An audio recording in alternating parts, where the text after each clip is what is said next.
AP మాజీ CM YSRCP అధినేత YS Jaganmohan రెడ్డికి చంద్రబాబు సర్కార్ మరో బిగ్ షాక్ ఇచ్చింది.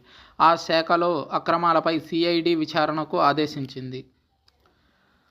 వైసీపీ అధినేత జగన్కు ఏపీ సీఎం చంద్రబాబు మరో బిగ్ ట్విస్ట్ ఇచ్చారు. గత ప్రభుత్వ హయాంలో ఇసుక మైనింగ్లో జరిగిన అక్రమాలపై సిఐడి విచారణకు ఆదేశించారు. ఈరోజు కలెక్టర్ల సదస్సులో చంద్రబాబు ఈ ఆదేశాలు జారీ చేశారు. ఈ అంశంపై చంద్రబాబు మాట్లాడుతూ ఉచిత ఇసుక పాలసీ అమలులో జాగ్రత్తలు తీసుకోవాలని కలెక్టర్లకు సూచించారు.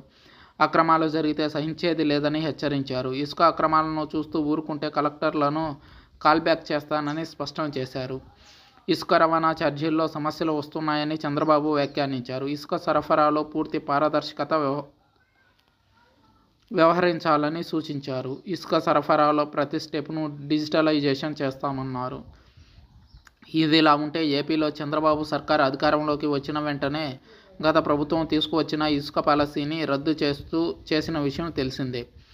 అనంతరం ఫ్రీ ఇసుక విధానాన్ని అమలు చేస్తున్నారు. గత ప్రభుత్వ హయాంలో వైసీపీ నేతలు ఇసుకను దోపిడీ చేశారని టీడీపీ ఆరోపిస్తుంది. ఈ నేపథ్యంలోనే ఏపీ సీఎం చంద్రబాబు గత ప్రభుత్వ హయాంలో జరిగిన ఇసుక మైనింగ్పై విచారణకు ఆదేశించినట్లు తెలుస్తుంది. ఇప్పటికే జగన్ ప్రభుత్వం అధికారంలో ఉన్న సమయంలో లిక్కర్ అమ్మకాల్లో జరిగిన అవకతవకలపై సీఎం చంద్రబాబు సిఐడి విచారణకు ఆదేశించారు. భారీగా నగదు లావాదేవీలు జరిగినందుకు ఈ కేసును ఈడీకి కూడా రిఫర్ చేస్తామన్నారు. ఇటీవల జరిగిన అసెంబ్లీ సమావేశాల్లో ఈ ప్రకటన చేశారు చంద్రబాబు. తాజాగా ఈరోజు కలెక్టర్ల సమావేశంలో ఇసుక మైనింగ్ అంశంపై సిఐడి విచారణకు ఆదేశించారు చంద్రబాబు. దీంతో ఈ పరిణామాలు ఎటు దారి తీస్తాయనే అంశంపై వైసీపీ వర్గాల్లో ఆందోళన వ్యక్తమవుతుంది.